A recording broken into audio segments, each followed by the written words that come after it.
زمین سے چمکتا ہوا اور خوبصورت نظر آنے والا یہ ستارہ در حقیقت ایک خوفناک جہنم ہے۔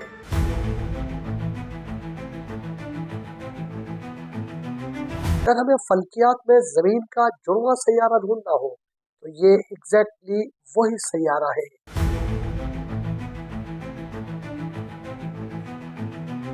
یہ سیارہ اتنا گرم ہے کہ اس پہ لوہا تک پگھل جائے، تو ایسا کیسے ممکن ہے کہ انسانی زندگی یہاں پر پاسبل ہو؟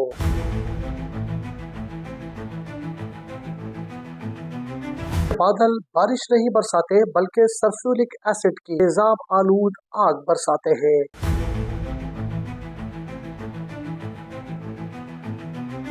آسمان میں ایک نرم اور خوبصورت ستارہ نظر آتا ہے، لیکن حقیقت میں ایک دہکتا ہوا جہنم ہے۔ سیارے کا ایک دن زمین کے ایک سال سے بھی زیادہ ہوتا ہے۔ زہرہ آسمان میں چمکتا ہوا وہ ستارہ ہے جسے ہم اکثر زمین سے صبح میں یا شام میں آسمان پہ چمکتا ہوا دیکھتے ہیں۔ حقیقت میں یہ زمین کا جڑواں سیارہ کہلاتا ہے کیونکہ اس کی کمیت، اس کا سائز، یہاں تک کہ اس کی پتھریلی ساخت بھی زمین جیسی ہے۔ لیکن یہ سیارہ دور سے ہمیں جتنا خوبصورت اور خوشنما دکھائی دیتا ہے، در حقیقت یہ سیارہ قریب جانے پر اتنا ہی زیادہ خوفناک بن جاتا ہے۔ زہرہ ستارے پر درجہ حرارت 460 ڈگری اختیار کر لیتا ہے۔ ستارے پر درجہ حرارت زمین کے مقابلے میں اس قدر زیادہ ہے کہ اس پہ شیشہ، لوہا، سیسا اور کوئی سی بھی دھات رکھنے پر پگھل سکتی ہے۔ کہ ماحول کا دباؤ زمین کے مقابلے میں 90 گنا زیادہ ہے، یعنی اگر کوئی شخص زہرہ ستارے پر کھڑا ہو تو اسے ایسا دباؤ محسوس ہوگا جیسے اسے زمین سے سطح سمندر میں تقریباً 900 میٹر نیچے تک دھکیل دیا گیا ہو، اور جیسا دباؤ وہ وہاں پر محسوس کرے ایسا ہی دباؤ اسے زہرہ سیارے پر دیکھنے کو ملے گا۔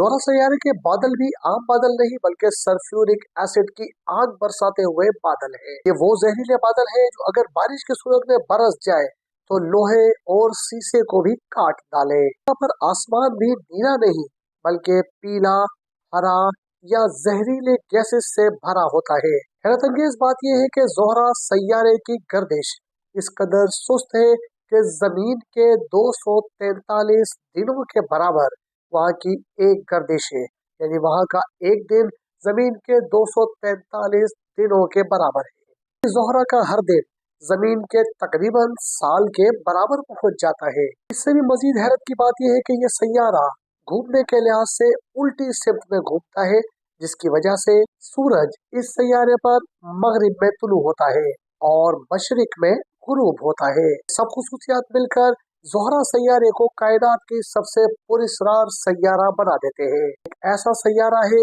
جو بظاہر دور سے خوبصورت نظر آتا ہے، لیکن اپنی خوبصورتی کے پیچھے ایک خوفناک دنیا بسائے ہوئے ہے۔ کیا موجودہ سائنس اتنی زیادہ ترقی کر پائے گی کہ انسان ایسے سیاروں پر جا کر اپنے آپ کو بسا سکے یا وہاں پہ زندگی گزار سکے؟ کمنٹ باکس میں بتائیے۔